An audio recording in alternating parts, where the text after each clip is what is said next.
सूर्यगढ़ राज्य में चारों ओर शहनाइयों की गूंज थी। राजा विक्रम ने रानी अनुराधा से विवाह कर उसे सम्मानपूर्वक अपने महल में लाए थे, परंतु अगले ही दिन महारानी अनुराधा बेहोश होकर गिर जाती है। अरे, ये क्या हुआ? रानी अनुराधा! राजा विक्रम घबराते हुए चीखे, अरे, कोई है? जल्दी से हकीम को बुलाओ। रानी को क्या हो गया? रानी, रानी, उठिए। रानी की दासी दौड़ती हुई बोली, महाराज, मैं अभी बुलाती हूं। वो तुरंत दौड़कर हकीम को ले आई। हकीम ने रानी की जांच शुरू की। राजा अधीर होकर बोले, आप कुछ बोल क्यों नहीं रहे? हकीम जी, जल्दी बताइए, हमारी महारानी को हुआ क्या है? हकीम ने गंभीर स्वर में कहा, महाराज, महारानी गर्भवती है, वो मां बनने वाली है। राजा अविश्वास में चीखे, क्या बात कर रहे हैं आप? हकीम जी, ऐसा कैसे हो सकता है? हम तो कल ही रानी अनुराधा को विवाह करके लाए हैं, फिर एक दिन में ये गर्भवती कैसे हो सकती है? मैं नहीं मान सकता। या तो ये गर्भवती नहीं है, या फिर ये बच्चा मेरा नहीं हो सकता। रानी अनुराधा ने कमजोर स्वर में कहा, नहीं महाराज, ये बच्चा आपका ही है। मेरे पास आपके सिवा कोई और कभी नहीं आया। लेकिन राजा क्रोधित होकर बोले, रानी अनुराधा, तुम झूठ बोल रही हो। ये मेरा बच्चा हो ही नहीं सकता। भला एक दिन में कौन सी औरत गर्भवती होती है? क्या मजाक लगा रखा है तुमने? तुम हमारे सम्मान और कुल का सर्वनाश करने पर तुली हो। बहुत हो गया, हम आज ही तुम्हें मृत्युदंड की सजा सुनाते हैं।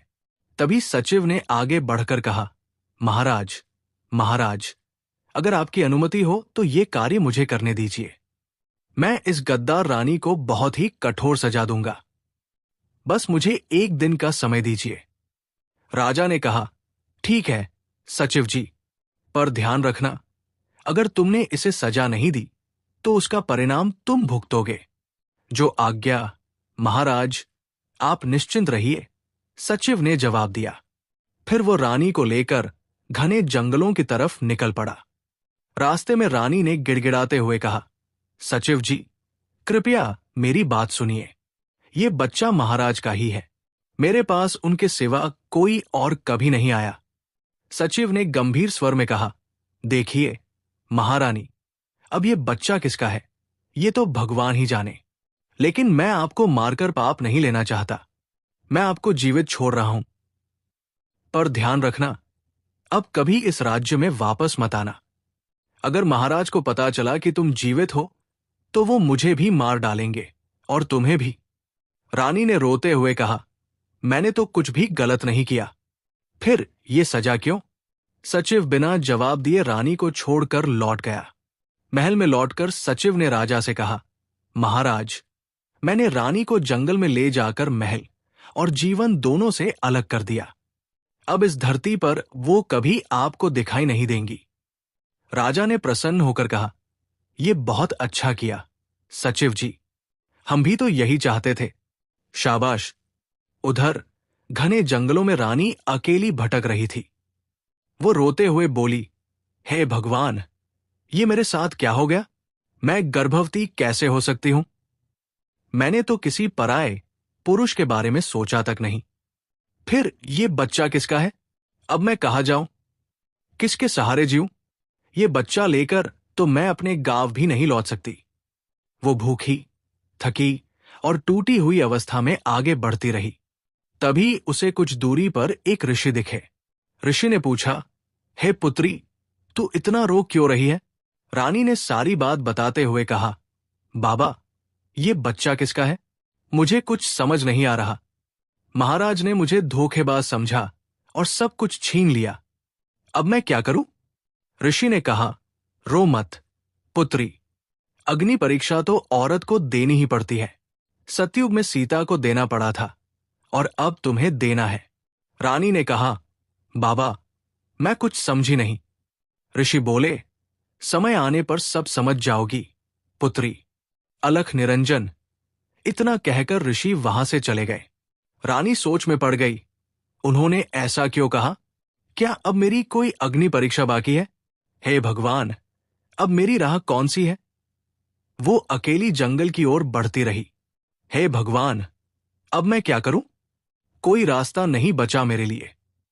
मैं अपने बच्चे को कैसे बचाऊं? तभी सामने से एक तांत्रिक आया और बोला, रुक जा रानी, अब तू कहीं नहीं जा सकती। अब तू मेरे चंगुल में फंस चुकी है। रानी ने घबराते हुए कहा, तुम कौन हो? मुझे जाने दो। इतना कहते ही रानी बेहोश हो गई। तांत्रिक उसे लेकर अपनी गुफा में चला गया। जब रानी को होश आया, वो चीखी, मैं कहाँ हूं? तुम मुझे जाने दो। मैंने तुम्हारा क्या बिगाड़ा है? तांत्रिक ने हंसते हुए कहा, अब तू कहीं नहीं जा सकती। अब तू मेरे कैद में है। रानी ने गिड़गिड़ाते हुए कहा, मैं गर्भवती हूं। मेरे अंदर एक संतान पल रही है। उस पर तो तरस खाओ। मुझे छोड़ दो। तांत्रिक ने क्रूरता से कहा, और भी अच्छी बात है, अब मैं एक साथ 2 की बलि चढ़ाऊंगा, जिससे मेरी शक्ति 2 गुनी हो जाएगी। रानी रोती गिड़गिड़ाती रही, नहीं नहीं, ऐसा मत करो, मुझे जाने दो। लेकिन तांत्रिक ने उसे कैद कर लिया। रानी ने सोचा, हे भगवान, अब मैं क्या करूं? मेरा बच्चा भी संकट में है, मुझे कुछ करना होगा। तांत्रिक बोला, अरे ओ रानी, चुप हो जा, क्योंकि तेरी मदद करने वाला कोई नहीं है इस जंगल में सिवा मेरे। मैं कुछ सामग्री लेकर आता हूं, उसके बाद मैं तुम्हारी बलि चढ़ाऊंगा। इतना कहकर तांत्रिक गुफा से बाहर चला गया। रानी ने पुकारा, कोई है क्या जो मेरी मदद कर सके? क्या इस जंगल में कोई है जो मेरी पुकार सुने? तभी एक मृग सामने आई और बोली, कहो महारानी, तुम इतना रो क्यों रही हो? तुम्हारे विलाप से पूरा जंगल दुखी है। बताओ, हम क्या मदद कर सकते हैं? रानी ने आश्चर्य से कहा, तुम बोल सकती हो? मृग ने जवाब दिया, हां, मैं इस जंगल की रक्षक हूं, इसीलिए बोल सकती हूं। बताओ, मुझे इस कैद से आजाद होना है। ये तांत्रिक मुझे और मेरे बच्चे की बलि देना चाहता है। मुझे बचाओ। मृग ने कहा, ठीक है, मैं तुम्हें आजाद कर दूंगी, लेकिन ध्यान रहे, अगर फिर इसके चंगुल में फंसी तो हम सब संकट में पड़ जाएंगे। रानी ने वादा किया, मैं वादा करती हूं, मैं फिर कभी इसके हाथ नहीं आऊंगी। मृग ने पिंजरा खोल दिया और रानी भाग गई। भागते भागते वो महल की तरफ जाने लगी। उसने सोचा, मुझे महाराज को सब बताना होगा। ये दुनिया मुझे और मेरे बच्चे को नहीं अपनाएगी। केवल महाराज ही मेरी रक्षा कर सकते हैं। महल में पहुंचते ही बगीचे से आवाजें आई। महाराज बोले, आह, अद्भुत! रानी, तुम कितनी सुंदर हो, मैं तुमसे प्रेम करता हूं। राजा ने जवाब दिया, महाराज, आप सच में मुझसे प्रेम करते हैं? मुझे तो यकीन ही नहीं होता। पहले तो आपने मेरी शादी का प्रस्ताव ठुकरा दिया था। राजा बोले, ओह, तब तो हम अनुराधा से प्रेम करते थे, लेकिन अब हमारा मन बदल चुका है। अब हम आपसे प्रेम करते हैं। स्त्री ने कहा, मैं बहुत खुश हूं। अब आपकी रानी कहलाना मेरे लिए गर्व की बात है। राजा ने कहा, हम तुम्हारी जगह अब कोई नहीं ले सकता। ये सब सुनकर अनुराधा चुपचाप पीछे हट गई। उसने सोचा, महाराज ने दूसरी शादी कर ली, वो भी मिथिलापुर की राजकुमारी से। अब मैं क्या करूं? मैं उनकी खुशियों में बाधा नहीं बन सकती। मुझे लौट जाना होगा। रानी उदास होकर फिर जंगल की ओर लौट गई। अचानक वही तांत्रिक उसके सामने प्रकट हुआ और बोला, हां, मिल गई तू फिर से मेरे हाथों। अब तसल्ली हो गई। अब मेरी बात ध्यान से सुन। मुझे वो बच्चा चाहिए। रानी ने गिड़गिड़ाते हुए कहा, नहीं तांत्रिक, मेरे बच्चे को मुझसे मत छीनो। वो मेरा आखिरी सहारा है। मैं उसके बिना नहीं जी पाऊंगी। वैसे भी मेरी जिंदगी में अब कुछ नहीं है सिवाय मेरे बच्चे के। तांत्रिक ने कहा, यह बच्चा कोई साधारण बच्चा नहीं है। इसमें एक रहस्य है, एक शक्ति जो सिर्फ मैं जानता हूं। इसीलिए यह बच्चा अब मेरा होगा, और जब तक इसका जन्म नहीं होता तू कहीं नहीं जाएगी। रानी ने सोचा, हे भगवान, मेरी परीक्षा कब खत्म होगी? मैंने कौन से पाप किए थे जो ये सब दिन देखना पड़ रहा है? रानी को न चाहकर भी तांत्रिक के साथ रहना पड़ा और देखते ही देखते 9 महीने बीत गए। प्रसव के बाद रानी थकी हुई थी और बच्चा उसकी गोद में था। उसने कहा, मेरा बच्चा, अब हम यहां से भाग चलते हैं, इससे पहले कि तांत्रिक लौट आए। रानी बच्चे को लपेटकर गुफा से बाहर निकली। तभी तांत्रिक ने उसका रास्ता रोक लिया और बोला, तू क्या समझती थी कि तू मुझसे बचकर निकल जाएगी? ये बच्चा अब मेरा है। रानी चीखी, नहीं नहीं, मेरे बच्चे को मत ले जा। तू जो चाहे वो ले ले, पर मेरा बच्चा मुझे लौटा दे। तांत्रिक ने कहा, अब तुझे सजा मिलेगी मेरे सामने से भागने की। ओम हिम क्लीम। तांत्रिक ने मंत्र पढ़ा और जादू से रानी को मोर में बदल दिया। जा, उड़ जा, और याद रखना, अगर फिर कभी मेरी नजर के सामने आई तो मैं तेरा अंत कर दूंगा। ये बच्चा आज से मेरा हुआ। तांत्रिक बच्चे को उठाकर गुफा में गायब हो गया। रानी मोर के रूप में चीखी, कोई है, मेरी मदद करो। तांत्रिक मेरा बच्चा लेकर चला गया है। हे भगवान, मेरे लाल को बचा लो। तभी मृग फिर से सामने आई। रानी ने कहा, मृग, तुम फिर से आ गई हो। मुझे बचाओ, मेरे बच्चे को बचाओ। मृग ने कहा, मैंने पहले कहा था, जंगल में दोबारा मत आना।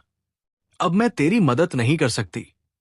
रानी ने रोते हुए कहा, मैं महल गई तो महाराज ने दूसरी शादी कर ली थी। अब मेरे लिए कोई जगह नहीं बची थी। मुझे सिर्फ मेरा बच्चा चाहिए, उसे बचा लो। मृग ने कहा, अब बस भगवान से प्रार्थना करो, जहां भी तुम्हारा बच्चा हो वो सुरक्षित हो। अपना ध्यान रखना, रानी। इतना कहकर मृग चली गई। देखते देखते 3 साल बीत गए। एक दिन जंगल में एक वैद्य आया। वो गा रहा था, मैं हूं वैद्य, मेरा वार नहीं जाता खाली, अब मैं करूंगा शिकार। ओए होए, मैं हूं वैद्य, आज तो बढ़िया अच्छे खासे पक्षी पकड़ूंगा। बाजार में इनकी कीमत भी अच्छी मिलेगी।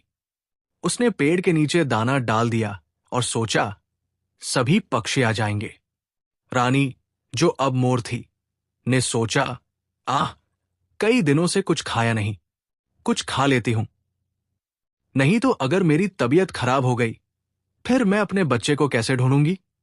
मुझे अपने बच्चे को ढूंढना है, इसके लिए कुछ तो खाना पड़ेगा। उसे बहुत सारा दाना दिखा और जैसे ही वो दाना चुनने गई, वो जाल में फंस गई। वो चीखी, हे भगवान, ये क्या हो गया? मैं फंस गई। कोई है जो मेरी मदद कर सके? मुझे बचाओ। तभी मंगल नाम का एक आदमी वहां से गुजर रहा था। रानी ने पुकारा, तुम मेरी मदद करो, मुझे इस जाल से आजाद कर दो, मैं तुम्हारा एहसान कभी नहीं भूलूंगी। मंगल ने सोचा, इतने घने जंगलों में ये मदद की गुहार किसकी है? वो आसपास देखने लगा, लेकिन कोई नहीं दिखा। रानी ने फिर पुकारा, नीचे देखो, मैं इस जाल में फंसी हूं, मुझे आजाद कर दो। मंगल ने आश्चर्य से कहा, अरे, तू तो एक मोर होकर बोल सकती है, तू साधारण नहीं लगती। ये बता, मुझे बदले में क्या मिलेगा? रानी ने कहा, जो चाहे वो मैं तुम्हें दूंगी। समय आने पर मैं तुम्हें धनवान बना सकती हूं। बस मुझे इस जाल से निकाल दो, वरना वैद्य मुझे मार डालेगा। मंगल ने कहा, ठीक है, पर तू कहीं भाग मत जाना, तू मेरे साथ चलेगी। रानी ने सहमति दी, हां, मैं चलूंगी। मंगल ने जाल खोल दिया और मोर को एक थैली में बंद कर लिया। उसने सोचा, हां, मुझे इंतजार क्यों करना? राजा को दिखाऊंगा, अच्छा इनाम मिल जाएगा। रानी ने पूछा, तुम ये रास्ता क्यों ले रहे हो? महल की ओर क्यों जा रहे हो? मंगल ने जवाब दिया, मेरा घर महल के बाहर है, झोपड़ी में, इसीलिए मैं इस रास्ते से जा रहा हूं। तुम थोड़ी देर आराम कर लो। वो मन ही मन सोच रहा था, अगर इसे पता चल गया कि मैं इसे बेचने जा रहा हूं तो ये भाग जाएगी। रानी ने सोचा, नहीं नहीं, मुझे किसी तरह जल्दी से महल जाना होगा। मंगल महल के गेट पर पहुंचा। सैनिकों ने रोका, कहां जा रहे हो? रुको, मंगल बोला, महाराज के लिए एक तोहफा लेकर आया हूं। सैनिक ने कहा, महाराज किसी अजनबी से तोहफा नहीं लेते। चलो जाओ यहां से। मंगल ने आग्रह किया। अरे ऐसे कैसे? मुझे एक बार महाराज से मिलने दो। ये तोहफा ऐसा है कि महाराज इनकार नहीं कर सकते। उनसे बोलना, मेरे पास एक बोलने वाला मोर है। सैनिक ने कहा, ओहो, फिर तो ये नायाब तोहफा होगा। जाओ, शायद महाराज को पसंद आ जाए। मंगल अंदर गया और महाराज से बोला, महाराज की जय हो। मेरी कोई समस्या नहीं है, बल्कि मैं आपके लिए एक बोलने वाला मोर लेकर आया हूं। आपको ये तोहफा बहुत पसंद आएगा। रानी ने सोचा, हे भगवान, ये तो मुझे ही मेरे पति के पास बेचने आया है।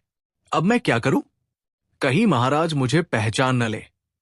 ऊपर वाले, मेरी रक्षा करना। राजा ने प्रसन्न होकर कहा, वाह, ये तो सच में नायाब तोहफा लग रहा है। बोलो, क्या चाहिए तुम्हें इसके बदले? मंगल ने कहा, महाराज, अगर आप कुछ धन दे देते तो हमारा गुजर बसर अच्छे से हो जाता, क्योंकि मेरे घर की आर्थिक स्थिति ठीक नहीं है। राजा ने कहा, समझ गया। सचिव जी, इसे इनाम दिया जाए। अब से ये मोर हमारा हुआ। मंगल ने कहा, धन्यवाद महाराज। राजा ने मोर को देखकर कहा, वाह, ये मोर तो वाकई बहुत सुंदर है। चलो मोर, अब कुछ बोल के दिखाओ। हम कब से तुम्हारी वाणी सुनने का इंतजार कर रहे हैं। रानी चुप रही। राजा ने कहा, अरे कुछ तो बोलो। घबराओ मत, शायद मालिक बदलने से थोड़ा घबरा रही होगी। चलो, अब मैं तुम्हें अपनी नई रानी से मिलवाता हूं। वो तुम्हें देखकर खुश हो जाएंगी। राजा मोर को लेकर नई रानी के पास गए और बोले, महारानी, हमारे दिल की मलिका, जरा देखिए, हम आपके लिए तोहफा लेकर आए हैं। बताइए कैसा लगा? नई रानी ने कहा, महाराज, ये तो एक मोर है। राजा ने कहा, इसे मामूली मोर समझने की गलती न करिए। ये एक बोलने वाला मोर है। आप जो कहेंगी वो बोलेगा। आपका मन लगा रहेगा इसके साथ। नई रानी ने कहा, सच में महाराज, आप मुझसे कितना प्रेम करते हैं। राजा ने मोर से कहा, अब तो कुछ बोलो, कब से तुम्हारी आवाज सुनने के लिए तरस रहे हैं। रानी ने मोर के रूप में कहा, मुझे जाने दीजिए, मेरा बच्चा मुश्किल में है, मैं यहां नहीं रह सकती। राजा ने कहा, नहीं नहीं, अब तुम यही रहोगी। हमने तुम्हें पैसे देकर खरीदा है। अब तुम हमारी रानी के साथ रहोगी और उनका मनोरंजन करोगी। रानी ने फिर कहा, महाराज, कृपया मुझे जाने दीजिए। राजा ने कहा, अरे तुम हमसे डर क्यों रही हो? रानी ने सोचा, अगर आपको पता चल गया कि मैं वही हूं तो मैं आपको बता दूं। मैं आपकी पहली पत्नी हूं और अब भी जिंदा हूं। आप मुझे और मेरे सचिव को मार डालेंगे। वो उड़ने की कोशिश करती, लेकिन राजा ने उसे पकड़कर पिंजरे में बंद कर दिया। दिन बीतते गए। राजा को धीरे धीरे उस मोर से लगाव होने लगा। एक दिन राजा उदास बैठा था। मोर ने पूछा, क्या हुआ महाराज, आप आज इतने उदास क्यों हैं? रानी ने सोचा, मुझे इनसे कुछ पूछना चाहिए। नहीं, कहीं मेरी बातों पर इन्हें शक हो गया तो? राजा ने कहा, मोर, क्या कहें हम तुमसे? आज हम तुमसे दिल की बात कहते हैं। सही बताए तो हमारी जिंदगी में अब कोई खुशी नहीं है। हम बस दिखावा करते रहते हैं हंसने का। सही कहें तो हम अपनी पहली पत्नी से बहुत प्रेम करते थे। वो एक गरीब लड़की थी, लेकिन हमने उन्हें दिल से प्यार किया था। मोर ने पूछा, फिर क्या हुआ महाराज? राजा ने कहा, फिर एक दिन पता चला कि वो हमारे बच्चे की मां नहीं है, उनके पेट में किसी और का बच्चा है। बस उस दिन से हमारा दिल टूट गया और फिर हमने कभी शादी नहीं की। मोर ने कहा, लेकिन महाराज, मैंने तो सुना है कि आपकी दूसरी शादी भी हुई थी। राजा ने कहा, हां, विवाह तो किया है, पर उन्हें कभी अपने दिल में पत्नी का स्थान नहीं दिया। हमारे बीच सिर्फ एक समझ है, एक अच्छा संबंध है, एक मित्रता है। प्रजा की नजरों में वो हमारी महारानी है, पर मेरे दिल की रानी तो सिर्फ अनुराधा ही थी, और हमेशा रहेगी। हाँ, उसने हमें धोखा दिया, ये बात सच है, पर उस धोखे का घाव आज भी उतना ही गहरा है। मोर ने सोचा, महाराज, आप मुझसे कितना प्रेम करते हैं, इसका अंदाजा आपको नहीं। काश मैं आपको यकीन दिला पाती। वो बच्चा उसी प्रेम का प्रतीक है, आपका ही अंश है, पर मैं चाहकर कुछ नहीं कर सकती। राजा ने कहा, चलो, बहुत हो गई दुख भरी बातें, थोड़ा सैर करके आते हैं जंगल में, मन हल्का हो जाएगा। चलो मोर, तुम्हें पिंजरे में रख लेता हूं, कहीं तुम उड़ न जाओ। राजा मोर को लेकर जंगल की तरफ निकल पड़ा। रास्ते में वही ऋषि मिले। ऋषि ने कहा, देखो, प्रेम की परीक्षा अब भी जारी है, दोनों साथ होकर भी साथ नहीं है। रानी ने सोचा, ये तो वही ऋषि हैं जिन्होंने मुझे आशीर्वाद दिया था। राजा ने पूछा, आप कौन हैं, ऋषि महाराज? ये सब क्यों बोल रहे हैं? ऋषि ने कहा, समय आ गया है सच जानने का। उन्होंने एक मंत्र पढ़ा और मोर पर राख छिड़की।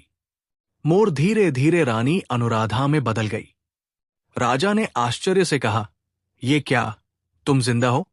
रानी ने कहा, हाँ महाराज, मैं जिंदा हूं। 3 सालों से आपके बिना तड़प रही थी। राजा ने कहा, लेकिन तुमने हमें धोखा दिया अनुराधा, वो बच्चा किसी और का था। रानी ने कहा, नहीं महाराज, मैंने किसी और से प्रेम नहीं किया, वो बच्चा आपका ही था। राजा ने कहा, अगर ऐसा है तो इसका प्रमाण दो, मैं सच जानना चाहता हूं। ऋषि ने कहा, मैं बता सकता हूं कि वो बच्चा कौन था। इसका उत्तर तुम्हें एक गुफा में मिलेगा।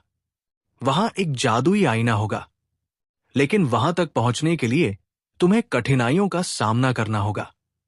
राजा ने कहा, ठीक है, मैं तैयार हूं, मुझे अपने जीवन का सच जानना है। ऋषि ने कहा, यहां से सीधे चलो, आगे एक गुफा आएगी, उसमें प्रवेश करने से पहले तुम्हें कई परीक्षाएं पास करनी होंगी। राजा गुफा की ओर बढ़ा, तभी एक बच्चे की रोने की आवाज सुनाई दी। राजा ने सोचा, ये कैसी आवाज है, इतने घने जंगल में? वो आगे बढ़ा तो एक छोटा बच्चा जमीन पर बैठा रो रहा था, और उसके पास एक व्यक्ति खड़ा था जो बिल्कुल राजा जैसा दिखता था। राजा ने कहा, ये क्या, तुम कौन हो? तुम बिल्कुल मेरे जैसे दिखते हो। उस व्यक्ति ने कहा, सवाल मुझसे नहीं, खुद से कर, मैं तेरा अक्स हूं। राजा ने पूछा, ये बच्चा कौन है? उसने कहा, यही तो तुझे समझना है, ये बच्चा तेरा ही खून है। राजा ने कहा, यह संभव नहीं है, मैं जादुई आईने के पास जा रहा हूं। उस व्यक्ति ने कहा, मूर्ख मत बन, जो छोड़ आते हैं वही हमारी सबसे बड़ी जिम्मेदारी बन जाते हैं। ये बच्चा तुझसे जुड़ा है, अगर भटक गया तो न तुझे रानी मिलेगी, न ये बच्चा, न तेरा वजूद। इतना कहकर वो व्यक्ति और बच्चा गायब हो गए। राजा ने सोचा, हे ईश्वर, ये सब क्या था? क्या सच में वो बच्चा मेरा था? मुझे गुफा तक पहुंचना होगा। तभी एक स्त्री प्रकट हुई और बोली, राजा, मुझसे विवाह कर लो, तुम्हारी दोनों रानियां मुझसे सुंदर नहीं हैं। मैं तुम्हें ऐसी संतान दूंगी जो इस दुनिया पर राज करेगा। राजा ने कहा, नहीं, मैं तुमसे विवाह नहीं कर सकता, मैं अपनी पत्नी अनुराधा से बहुत प्रेम करता हूं। स्त्री ने कहा, मूर्ख राजा, तुम बड़ी गलती कर रहे हो। अगर मुझे अपनी पत्नी बनाओ तो तुम्हें किसी चीज की कमी नहीं होगी। राजा ने कहा, नहीं, मैं ऐसा नहीं कर सकता। स्त्री बोली, अगर तुम मुझसे विवाह नहीं करोगे तो अपनी बलि दे दो। राजा ने कहा, ठीक है, मैं अपनी बलि दे सकता हूं, पर विवाह नहीं कर सकता। तभी वो स्त्री एक अप्सरा में बदल गई और बोली, मैं बरसों पहले एक अप्सरा थी। अपने पिता की आज्ञा की अवहेलना के चलते मुझे श्राप मिला था कि जब तक मैं एक टूटे हुए हृदय वाले पुरुष का खून नहीं पीऊंगी, तब तक मुक्ति नहीं मिलेगी। आज तुम्हारा खून पीकर मेरा श्राप समाप्त हुआ। अब मैं अपने लोक को लौट रही हूं। इतना कहकर अप्सरा आकाश में विलीन हो गई। राजा गुफा के द्वार तक पहुंचा। उसने सोचा, लगता है यही गुफा है, मुझे जल्दी अंदर जाना चाहिए। जैसे ही वो अंदर जाने लगा, एक आवाज आई, रुक जा राजन, मैं तुझे भीतर नहीं जाने दूंगी। जब तक तू मेरे 2 सवालों का उत्तर नहीं देता, तब तक तू मेरे रहस्यों तक नहीं पहुंच सकता। राजा ने कहा, ठीक है, पूछो। आवाज ने कहा, पहली पहली सुन, एक रत्न ऐसा जो न धरती पर है न आसमान में, फिर भी सभी उसे खोजते हैं। जो जिसके पास हो वो शांत, जिसके पास न हो वो बेचैन। बताओ वो क्या है? राजा ने सोचा और कहा, सत्य। आवाज ने कहा, तेरा उत्तर तेरे इरादों से अधिक सच्चा है, अब तू भीतर जा सकता है। राजा गुफा में गया। उसने सोचा, ये गुफा तो सुनसान लग रही है, जादुई आईना कहाँ होगा? कुछ देर में वो जादुई आईने के सामने खड़ा था। उसने कहा, हे जादुई आईने, मुझे मेरी रानी का सच दिखा। बताओ, जो बच्चा उसकी कोख में था, क्या वो मेरा था? आईने ने कहा, सुनो राजा, वो बच्चा तुम्हारा ही था। ईश्वर ने तुम दोनों की प्रेम और विश्वास की परीक्षा ली थी। रानी उस परीक्षा में सफल रही, लेकिन तुम असफल हो गए। राजा चीखा, नहीं, मैंने अपनी पत्नी और बच्चे को ठुकरा दिया। हे भगवान, मैंने इतना बड़ा अन्याय कैसे कर दिया? मुझे माफ कर दो। आईने ने कहा, तुमने एक ऐसा पाप किया है जिसका प्रायश्चित तुम इस जन्म में नहीं कर सकते। राजा रानी के पास गया और बोला, रानी, मुझे माफ कर दो। मैं समझ गया, वो बच्चा मेरा था। तुम सच कह रही थी। अब बताओ, हमारा बच्चा कहाँ है? रानी ने कहा, महाराज, वो बच्चा एक तांत्रिक ले गया, उसी ने मुझे मोर बना दिया था। मैं अपने बच्चे को वापस लाना चाहती हूं। वो तांत्रिक उसे बलि देने वाला है ताकि सर्वशक्तिमान बन सके। ऋषि ने कहा, उसे बचाया जा सकता है। यहां से थोड़ी दूरी पर एक जादुई झरना है, उसका जल पवित्र है, उसे तांत्रिक पर छिड़कते ही वो भस्म हो जाएगा। राजा ने कहा, धन्यवाद गुरु। ऋषि गायब हो गए। राजा और रानी जादुई झरने की ओर भागे। वहां पहुंचकर रानी ने कहा, महाराज, अब हमें देर नहीं करनी चाहिए। दोनों ने झरने का पवित्र जल एक कलश में भरा और तांत्रिक की गुफा की ओर बढ़े। वहां बच्चा एक अग्नि गोले के बीच रो रहा था। राजा चीखा, रुक जा दुष्ट तांत्रिक, मेरे बच्चे को छोड़ दे, नहीं तो मैं तुझे जीवित नहीं छोड़ूंगा। तांत्रिक हंसा, आखिरकार तू आ गया राजा, लेकिन अब देर हो चुकी है, मैं सर्वशक्तिमान बनूंगा। राजा ने कहा, तूने मेरी पत्नी और बेटे को बहुत कष्ट दिया, इसका दंड तुझे आज ही मिलेगा। तांत्रिक ने जादुई शक्ति से वार किया। रानी मूर्छित होकर गिर पड़ी। राजा ने उसकी छड़ी छीनकर फेंक दी और झरने का जल तांत्रिक पर डाल दिया। तांत्रिक चीखा, नहीं, मेरा शरीर जलने लगा, वो भस्म हो गया। बच्चा जोर जोर से रोने लगा। राजा ने उसे गोद में लिया और रानी के पास गया। रानी, उठो, ये देखो, हमारा बेटा सही सलामत है। रानी होश में आई और बोली, मेरा बेटा, मेरा लाल। राजा ने कहा, चलो रानी, अब हम अपने राज्य लौटते हैं। तुम मेरी रानी बनकर पूरे मान सम्मान के साथ महल में रहोगी। रानी ने कहा, क्या सच में महाराज? राजा ने कहा, क्यों नहीं, तुम मेरी रानी हो और हमेशा रहोगी। महल में प्रवेश करते ही सचिव घबराया। उसने कहा, महाराज, कृपया मुझे क्षमा कर दीजिए, मैंने महारानी को नहीं मारा था, वो गर्भवती थी, मुझे दया आ गई थी। तभी दूसरी रानी आई और बोली, महाराज, मैं ये विवाह नहीं करना चाहती थी, ये रिश्ता मैंने अपने पिता के कहने पर स्वीकार किया था। आप अपनी सच्ची रानी और पुत्र के साथ सुखी रहें, मैं महल छोड़ रही हूं। वो चुपचाप चली गई। राजा, रानी अनुराधा और उनका पुत्र एक दूसरे की ओर देखकर मुस्कुराए। उस दिन के बाद महल में फिर कभी कोई भ्रम नहीं रहा, केवल सच्चा प्रेम और विश्वास था।